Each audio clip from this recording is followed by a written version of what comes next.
नमस्कार, देवभूमि उत्तराखंड की खबरें लेकर मैं हूं आपके साथ संदीप निरंजन सरकार। बुलेटिन की शुरुआत करेंगे उससे पहले एक नजर इस वक्त की सुर्खियों पर।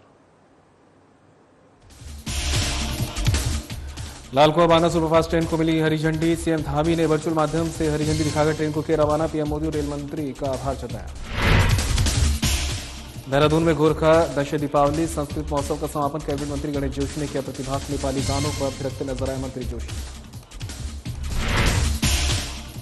एसएसपी के निर्देश पर मिलावट के खिलाफ अभियान जारी। अभियान के दौरान 418 प्रतिष्ठानों को किया चेक। कार्यरत कर्मियों का किया सत्यापन। ऋषिकेश बद्रीनाथ हाईवे पर देवप्रयाग में खाई में गिरा ट्रक का आधा हिस्सा खाई में गिरकर गंगा में बहा। ट्रक में मौजूद ड्राइवर और उसकी पत्नी लापता। और ऋषिकेश की आईडीपीएल चौकी क्षेत्र अंतर्गत पकड़े गए 4 गांजा सप्लायर। 12 किलो 200 ग्राम गांजा हुआ बरामद। सप्लाई में इस्तेमाल कार भी पुलिस ने की सीज। चलिए अब खबरों का रुख कर लेते हैं। सीएम पुष्कर सिंह धामी ने देहरादून में पुलिस स्मृति दिवस के अवसर पर आयोजित कार्यक्रम में शिरकत की। कार्यक्रम में सैनिक कल्याण मंत्री गणेश जोशी, डीजीपी अभिनव कुमार सहित पुलिस विभाग के वरिष्ठ अधिकारी उपस्थित हैं। आइए अब आपका सीधा रुख कराते हैं पुलिस लाइन देहरादून का, जहां डीजीपी अभिनव कुमार और सीएम पुष्कर सिंह धामी कार्यक्रम में उपस्थित अधिकारियों और पुलिस जवानों को संबोधित कर रहे हैं। का दिन राज्य पुलिस बलों, केंद्रीय सशस्त्र बलों एवं सभी केंद्रीय पुलिस संगठनों के लिए एक महत्वपूर्ण दिन है। इसी दिन भारत की उत्तरी सीमा पर लद्दाख के 16,000 फीट ऊंचे बर्फीले एवं दुर्गम क्षेत्र हॉट स्प्रिंग में केंद्रीय रिजर्व पुलिस बल की एक गश्ती टुकड़ी के 10 बहादुर जवानों ने एसआई करण सिंह के नेतृत्व में चीनी अतिक्रमणकारियों से लोहा लिया और अत्यंत बहादुरी से लड़ते हुए अपनी मातृभूमि की रक्षा करते हुए अपने प्राणों की आहुति दी थी। इन्हीं की याद में प्रत्येक वर्ष पूरे देश में 21 अक्टूबर को पुलिस स्मृति दिवस के रूप में मनाया जाता है। आजादी के बाद से अब तक लगभग 35,000 से भी अधिक पुलिस कर्मियों ने कर्तव्य की बलिवेदी पे अपने प्राणों की आहुति दी है। विगत एक वर्ष में भारत में जिन राज्य पुलिस और केंद्रीय सुरक्षा बलों के कुल 216 कर्मियों ने अपने प्राणों की आहुति दी है, उनका विवरण इस प्रकार है। आंध्र प्रदेश से 2, अरुणाचल प्रदेश से 2, असम से 6, बिहार से 15, छत्तीसगढ़ से 11, झारखंड से 4, कर्नाटक से 5, केरल से 1, मध्य प्रदेश से 23, महाराष्ट्र से 3, मणिपुर से 6, मेघालय से 1, नागालैंड से 4, उड़ीसा से 2, पंजाब से 2, राजस्थान से 20, तमिलनाडु से 5, तेलंगाना से 1, त्रिपुरा से 3, उत्तर प्रदेश से 2, उत्तराखंड से 4, पश्चिम बंगाल से 9, अंडमान और निकोबार द्वीप समूह से 1, दिल्ली से 5, जम्मू कश्मीर से 7, बीएसएफ से 19, सीआईएसएफ से 6, सीआरपीएफ से 23, आईटीबीपी से 6, एसएसबी से 2, फायर सर्विस से 2 और आरपीएफ से 14, कुल 216। इस अवधि में उत्तराखंड पुलिस के जिन 4 अधिकारियों और कर्मचारियों ने ड्यूटी के दौरान अपने प्राणों का बलिदान दिया है, उनका विवरण निम्नवत है। अपर उप निरीक्षक नागरिक पुलिस कांता थापा, जनपद उत्तरकाशी से। मुख्य आरक्षी 29 नागरिक पुलिस गणेश कुमार, जनपद उत्तरकाशी से। आरक्षी 106 सशस्त्र पुलिस गणेश कुमार, जनपद उधम सिंह नगर से। और आरक्षी 10 सशस्त्र पुलिस गोविंद सिंह भंडारी, जनपद उधम सिंह नगर से। देश भर के इन सभी शहीद पुलिस जनों को मेरा कोटि कोटि नमन। मैं संपूर्ण भारत के उन सभी वीर पुलिसकर्मियों, अर्धसैनिक बलों के बलिदानियों को भी अपनी श्रद्धांजलि अर्पित करता हूं, जिन्होंने अपने कर्तव्यों का पालन करते हुए राष्ट्र की रक्षा के लिए अपने प्राणों का निछावर किया। मैं सभी वीर बलिदानियों के परिवारजनों और वीरांगनाओं को भी श्रद्धापूर्वक नमन करता हूं, जिन्होंने अपने परिजनों को देश की सेवा में अर्पित कर दिया। उनका अतुलनीय त्याग और समर्पण हमेशा हमारे स्मरण में रहेगा और इस स्मृति दिवस का विशेष रूप से प्रायोजन भी यही है कि आने वाली पीढ़ियां भी उनका स्मरण करें। साथियों, देश की आंतरिक सुरक्षा और कानून व्यवस्था बनाए रखने का उत्तरदायित्व राज्य के पुलिस बलों और अर्धसैनिक बलों के जवानों पर होता है और अपने इसी उत्तरदायित्व को पूर्ण निष्ठा के साथ निभाते हुए कई पुलिस कर्मियों को अपने जीवन की आहुति भी देनी पड़ती है। और अभी पुलिस महानिदेशक जी ने बहुत विस्तार में बताया कि पूरे देश के अंदर 216 अर्धसैनिक बलों और विभिन्न राज्यों के पुलिस कर्मियों ने अपना सर्वोच्च बलिदान दिया। और उत्तराखंड पुलिस के भी उसमें 4 वीर सपूत थे। ये सभी वीर बलिदानी हमारी राष्ट्रीय सुरक्षा की बुनियाद हैं। उनका बलिदान हम सभी के लिए एक प्रेरणा का स्रोत रहेगा। ऐसे वीर जवानों की वीरता का स्मरण करते हुए आदरणीय प्रधानमंत्री श्री नरेंद्र मोदी जी द्वारा देश में राष्ट्रीय पुलिस स्मारक की स्थापना की गई है, जो हमारे पुलिस बल के अद्वितीय समर्पण और बलिदान का जीवन प्रतीक है। राष्ट्रीय पुलिस स्मारक आने वाली पीढ़ियों को न केवल हमारे जवानों की वीरता और साहस की गाथाओं से परिचित कराएगा, बल्कि उन्हें कर्तव्य निष्ठा और राष्ट्र सेवा के प्रति प्रेरित करने का एक सशक्त माध्यम भी बनेगा। पुलिस स्मृति दिवस का दिन न केवल हमारे वीर जवानों को श्रद्धांजलि अर्पित करने का अवसर है, बल्कि आज का दिन हमें यह भी स्मरण कराता है कि हमारा पुलिस बल अपनी कर्तव्य निष्ठा, साहस और अद्वितीय समर्पण के साथ प्रतिदिन अपने दायित्वों का निर्वहन करता है। पिछले कुछ वर्षों में हमारी पुलिस ने अनेक चुनौतियों का सामना किया है, चाहे वो आतंकवाद के रूप में हो या देश के विभिन्न क्षेत्रों में नक्सलवाद हो या प्राकृतिक आपदाएं हो या फिर कानून व्यवस्था से जुटी जटिल परिस्थितियां हों। हर परिस्थिति में हमारी पुलिस ने अदम्य साहस और वीरता, विवेक का अभूतपूर्व परिचय दिया है। साथियों, हमारे राज्य की अंतर्राष्ट्रीय 2 सीमाएं नेपाल और चीन से मिलती हैं, वहीं अंतर्राज्यीय हिमालय और उत्तर प्रदेश से भी जुड़ी हुई है। इसलिए हमारा प्रदेश भौगोलिक और सामरिक दृष्टिकोण से राष्ट्र की सुरक्षा के लिए अत्यंत संवेदनशील और महत्वपूर्ण राज्य है। ऐसे में हमारे राज्य में शांति और सुरक्षा को बनाए रखने में हमारे पुलिस कर्मियों की भूमिका और भी महत्वपूर्ण हो जाती है। मेरा मानना है कि किसी भी राज्य की पुलिस व्यवस्था उस राज्य की सुरक्षा और समृद्धि का एक अभिन्न स्तंभ है। हमारे राज्य की पुलिस भी सेवा की भावना के अनुरूप कार्य करते हुए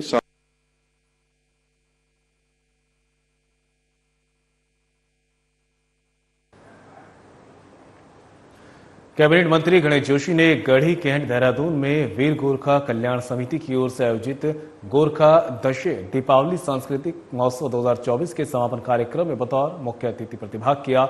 इस मेले में रंगारंग सांस्कृतिक प्रस्तुतियों के साथ ही गोरखाली समाज के खान पान और पहनावे की झलक दिखी और हर वर्ष की भांति इस बार भी देश भक्ति, गढ़वाली, कुमाऊनी और नेपाली संस्कृति का समागम इस आयोजन में नजर आया। इस अवसर पर कैबिनेट मंत्री गणेश जोशी ने 5/1 GR गोरखा राइफल के जवानों और वरिष्ठजनों को भी सम्मानित किया। इस दौरान मंत्री गणेश जोशी नेपाली गानों पर जमकर थिरकते नजर आए।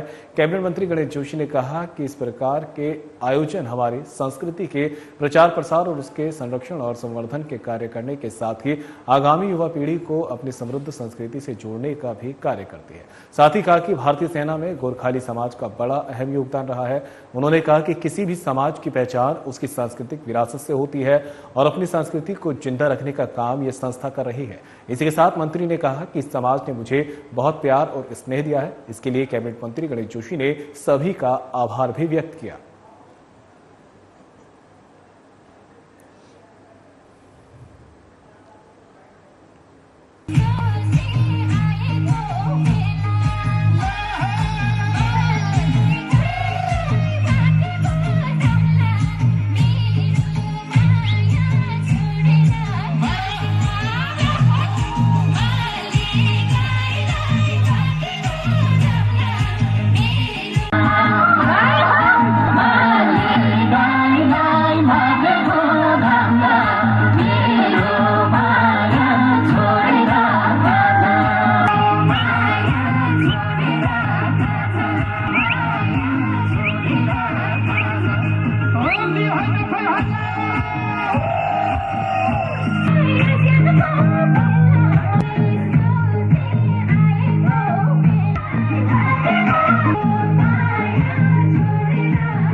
और देहरादून से इस बीच बड़ी खबर सामने आ रही है। आपको बता दें, सीएम पुष्कर सिंह धामी ने ट्रेन को हरी झंडी दिखाकर रवाना किया है। बड़ी खबर आप तक देहरादून से पहुंचा रहे हैं, जहां पर सीएम धामी ने वर्चुअल माध्यम से लाल कुआं बांधा सुपरफास्ट ट्रेन को हरी झंडी दिखाकर रवाना किया।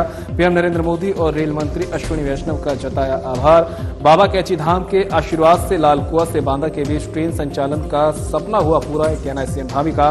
रामपुर, मुरादाबाद सहित कई रेलवे स्टेशन से जुड़े लोगों को यात्रा करने में होगी आसानी। कैंची धाम, जागेश्वर और अन्य धार्मिक स्थलों के दर्शन के लिए श्रद्धालुओं के लिए यात्रा के लिए बेहतर विकल्प। पीएम मोदी के नेतृत्व में भारतीय रेल स्वर्णिम युग की ओर अग्रसर। आत्मनिर्भरता और आधुनिकता के प्रतीक के रूप में वंदे भारत जैसी made in India train rail network का बनी हिस्सा। पीएम के मार्गदर्शन से पहाड़ तक ट्रेन पहुंचने का सपना ऋषिकेश कर्णप्रयाग रेल लाइन बनने के साथ होगा पूरा। टनकपुर बागेश्वर रेल लाइन पर भी सर्वे का कार्य पूरा, जल्द ही कार्य होगा शुरू। उत्तराखंड से काशी, अयोध्या और प्रमुख शहरों के लिए रेल सेवा के विस्तार के लिए किए जा रहे हैं प्रयास। डबल इंजन की सरकार प्रदेश के अंतिम छोर पर खड़े व्यक्ति को विकास की मुख्य धारा से जोड़ने के लिए अनेक योजनाओं को धरातल पर उतार रही है। जनता के सहयोग से उत्तराखंड को देश का सर्वश्रेष्ठ राज्य बनाने के लिए राज्य सरकार हर क्षेत्र में तेजी से कर रही है कार्य।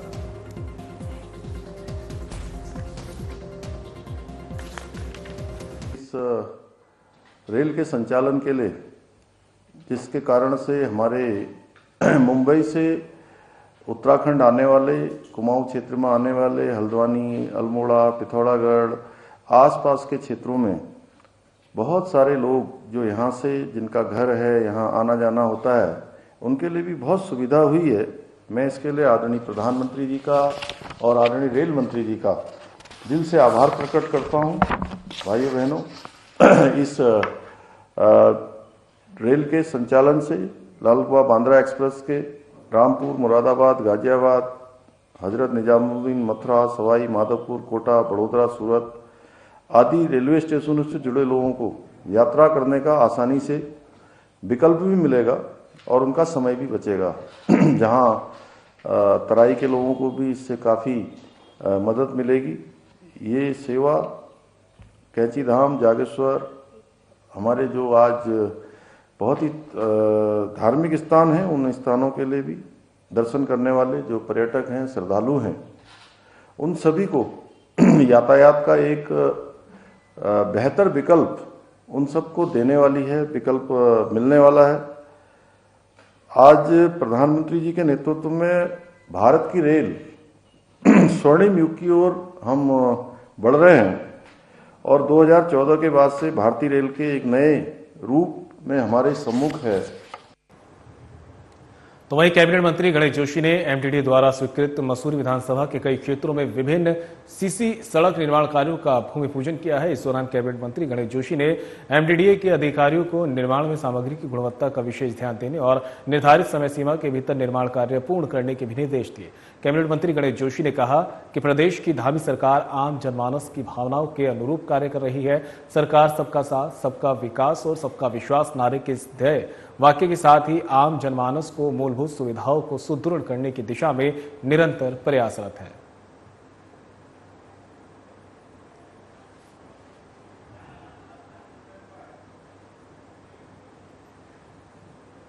ऋषिकेश में आईडीपीएल चौकी क्षेत्र अंतर्गत पुलिस और एसओजी की टीम ने 4 गांजा सप्लायरों को गिरफ्तार किया है, जिनके कब्जे से पुलिस ने 12 किलो 200 ग्राम गांजा बरामद किया है।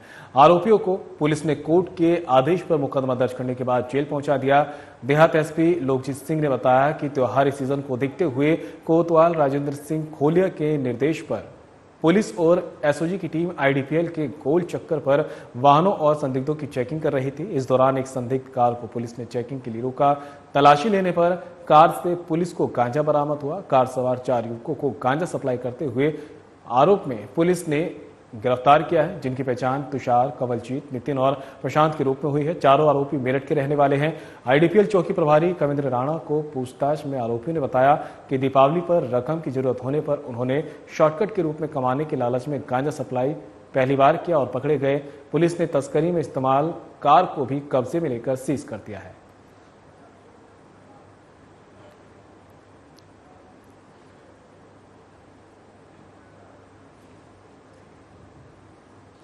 तो वहीं शहर में अति व्यस्त रहने वाली त्रिवेणी घाट रोड पर दिन दहाड़े एक बदमाश महिला का रुपए से भरा पर्स छीनकर फरार हो गया। महिला के पति ने पुलिस को शिकायत देकर कार्रवाई की मांग की है। पुलिस ने मुकदमा दर्ज कर बदमाश की पहचान कर उसे गिरफ्तार करने में प्रयास शुरू कर दिए हैं। महिला के पति दिवाकर प्रसाद निवासी ढालवाला ने बताया कि वो अपनी पत्नी के साथ त्रिवेणी घाट दर्शन के लिए आए थे। वापसी में अचानक एक बदमाश पीछे से आया और उनकी पत्नी के हाथ में टंगा पर्स छीनकर फरार हो गया। घटना के दौरान लोगों ने बदमाश को पकड़ने की कोशिश की, लेकिन वो हाथ नहीं आया। घटना के बाद उन्होंने त्रिवेणी घाट चौकी पुलिस को सूचना देकर मौके पर बुलाया। पुलिस ने भी बदमाश को पकड़ने का प्रयास किया, लेकिन सफलता नहीं मिली। महिला द्वारा पुलिस को तहरीर देकर बदमाश के खिलाफ मुकदमा दर्ज कर दिया गया है। त्रिवेणी घाट चौकी प्रभारी प्रकाश पोखरियाल ने बताया कि पुलिस ने बदमाश की गिरफ्तारी के प्रयास शुरू कर दिए हैं। जल्द ही बदमाश को गिरफ्तार कर छीना गया पर्स बरामद किया जाएगा।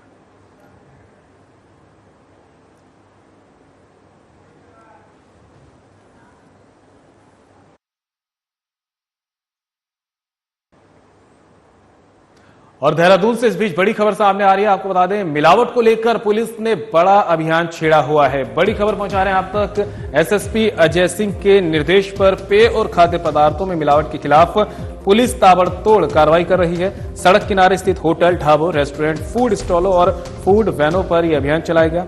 पेय और खाद्य पदार्थों में मिलावट संबंधी की चेकिंग, कार्यरत कर्मियों का किया सत्यापन। अभियान के दौरान 418 प्रतिष्ठानों को किया चेक।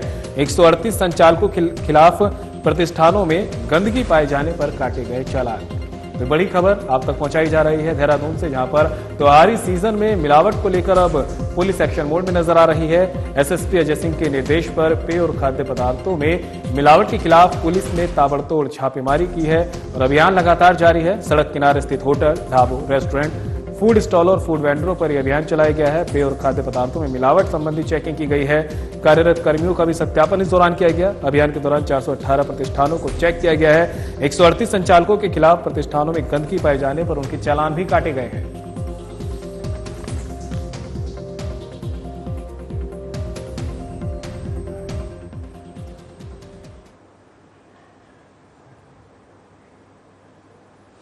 ऋषिकेश बद्रीनाथ हाईवे पर देवप्रयाग के पास पानी की बोतल ले जा रहा एक ट्रक अनियंत्रित होकर पैराफिट को तोड़ते हुए खाई में गिर गया है। खाई में गिरने से ट्रक के परखच्चे उड़ गए।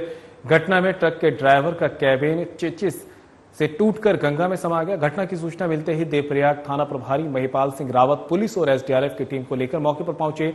ट्रक नंबर के आधार पर पुलिस ने ट्रक मालिक से संपर्क किया है। पता चला कि ट्रक में ड्राइवर के अलावा उसकी पत्नी भी मौजूद थी। ड्राइवर का नाम 38 वर्षीय अजय निवासी नजीबाबाद है, जो बिहारीगढ़ से पानी की बोतल लेकर गोपेश्वर जा रहा था। ड्राइवर की पत्नी का नाम राजेश्वरी है, जो जनपद रुद्रप्रयाग के अगस्त मुनि में चाय की दुकान चलाती है। वहीं थाना प्रभारी महिपाल सिंह रावत ने बताया कि गंगा का बहाव तेज होने की वजह से एसडीआरएफ को गंगा में सर्च ऑपरेशन चलाने में परेशानी हो रही है, इसलिए टिहरी और श्रीनगर डैम से पानी कम छोड़ने की अपील डैम प्रशासन से की गई है।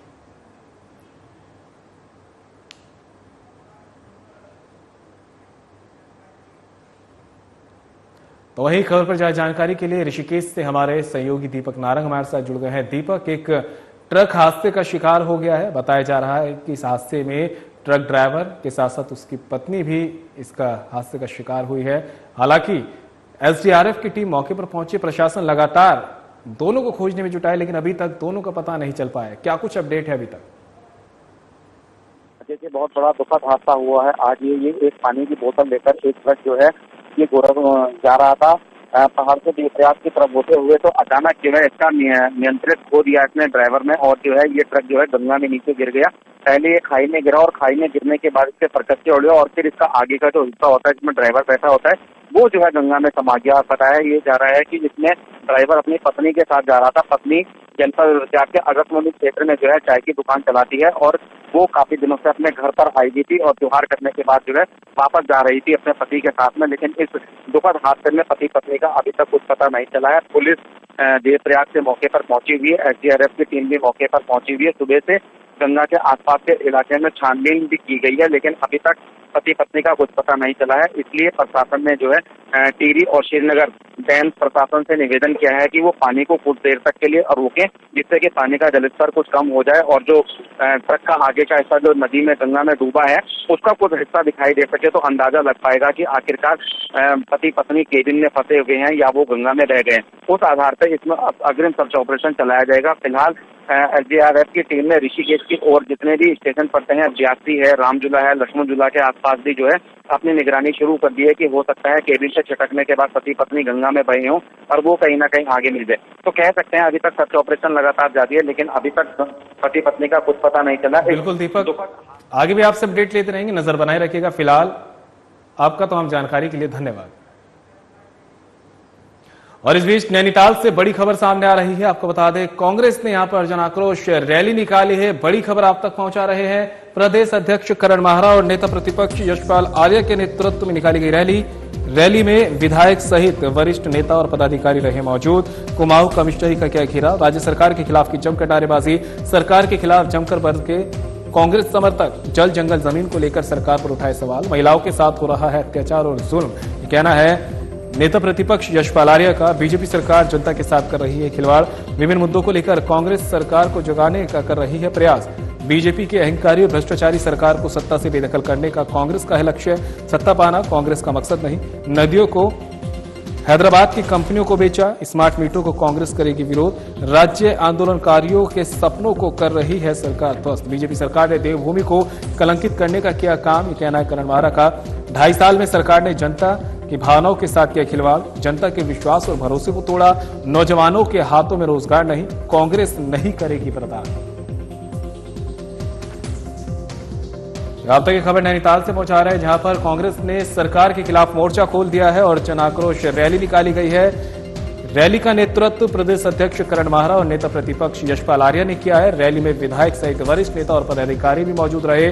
कुमाऊं कमिश्नरी का यहां पर घेराव किया गया है। राज्य सरकार के खिलाफ जमकर नारेबाजी की और तमाम तरह के आरोप राज्य सरकार पर लगाए गए हैं। सरकार के खिलाफ कांग्रेस समर्थक जमकर बरसे हैं। जल जंगल जमीन को लेकर सरकार पर कई तरह के सवाल उठाए। इस बीच यशपाल आर्य ने आरोप लगाया कि महिलाओं के साथ अत्याचार और जुर्म लगातार प्रदेश में बढ़ता जा रहा है। गड्ढों से पटी पड़ी हैं, इस सरकार ने स्वीकार किया है और तारीख दे रहे हैं अधिकारियों को। कह रहे भैया पट्टी गड्ढे तो पाट दो, नई सड़कें हम नहीं बना पा रहे, हमारी हैसियत नहीं है, न हमारा विकास का कोई एजेंडा है, लेकिन ये सड़कें तो पाट दीजिए। 1 तारीख देते हैं, सड़कें नहीं पाटते हैं। तारीख पे तारीख दी जा रही है और गड्ढा मुक्त करने वाली सरकार आज गड्ढों से पटी पड़ी है। चाहे सीमांत धारचूला से लेकर बद्रीनाथ से लेकर केदारनाथ से लेकर जोशीमठ से लेकर टिहरी से लेकर पौड़ी से लेकर अल्मोड़ा चंपावत बागेश्वर से लेकर नैनीताल से लेकर और तराई के जनपदों से लेकर जनपद से लेकर हरिद्वार से लेकर देहरादून से लेकर रीदी से लेकर आपदा से सारी योजनाएं ध्वस्त हो गई हैं। पेयजल लाइनें बंद हो चुकी हैं, बिजली नहीं है कई गांवों में और विस्थापन नहीं हो पा रहा है। विस्थापन की लड़ाई कांग्रेस लड़ रही है। मुआवजा नहीं मिल रहा है। मुआवजा ऊंट के मुंह में जीरा, ये मुआवजा बैठे हैं। संत तेरेसा हरिद्वार में एक 14 साल की बच्ची का बलात्कार और हत्या हो जाती है। इनके भारतीय जनता पार्टी के ओबीसी का सदस्य। अगर पेपर लीक होता है तो पेपर लीक करने वाला भारतीय जनता पार्टी का जिला पंचायत सदस्य हाकम सिंह, उसमें इनका मंगलौर का मंडल अध्यक्ष। आखिर पूरे प्रदेश को बर्बाद करने की सुपारी भारतीय जनता पार्टी के पदाधिकारी और कार्यकर्ताओं ने ले रखी है। अभी हमारे साथी कह रहे थे आपको साथ देना है। मैं आप सबसे पूछना चाहता हूं, क्या आप सब नहीं चाहते हमारी बहु बेटियां सुरक्षित रहें? चाहते कि नहीं चाहते? हाथ खड़ा करिए।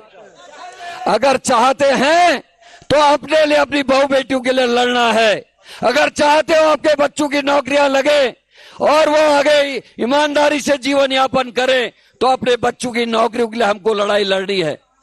हाकम सिंह जैसे लोग हमारे पार्टी की सरकार को देखकर, इनके कुकृत्यों को देखकर आज हर मां, हर पिता अपनी बेटी के लिए चिंतित है, हर परिवार अपनी बहू की इज्जत के लिए चिंतित है। कहां से शुरुआत करूं? बेटी बचाओ बेटी पढ़ाओ का नारा देने वाली भारतीय जनता पार्टी, इनके कार्यकाल में हम सेंगर के कांड को नहीं भूले थे। और बुलेटिन में मेरे साथ इतना ही, दीजिए इजाजत, नमस्कार।